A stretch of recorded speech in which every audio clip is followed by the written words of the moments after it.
watch. Mulla täältä kanssa löytyy, jos haluat tulla seuraamaan, mitä täältä löytyneen. Täällä on Rauskun suu-kappale. Mä voin itse asiassa kiertää ja näyttääkin, jos haluatte vilkaista, että miltä Rauskun suu näyttää. Siinä vieressä on myös hampaita. Rauskun suu-kappale on tosissaan tollanen tasainen, jyystävä.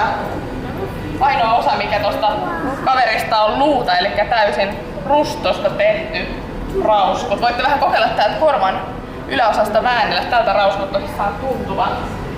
So this is the mouthpiece of a ray. You can see that its teeth here, these planes right next to each other.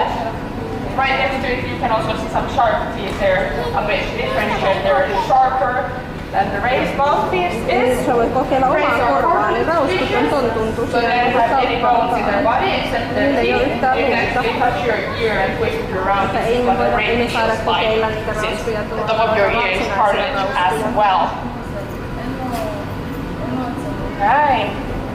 Siellä näköjään viimeisiä kalapaloja viedään. Katsotaan mörsäri siitä, vaikka mennään edes kalapalaa huljuttaa, niin ei millään nyt jotenkin kiinnostuta.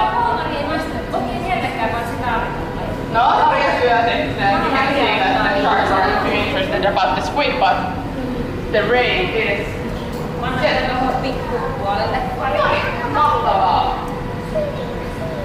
Sieltä saa oikein tsekkailla, miten noi meidän paikoissa kirjailijat huomaa, että tulee pitäisi tanssimaan. Now you can see in the baby side how the sharks actually beg for food.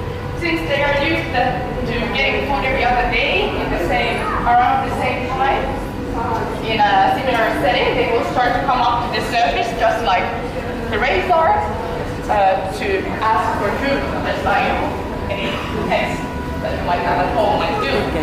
Eli tottuneet kovasti siihen, että samassa settingissä tapahtuu ruokinnat, eli on oma kokumi, siinä on asiakkaita runsaasti ja laidalla roiskuu sinipaitainen ovatkin silloin tosissaan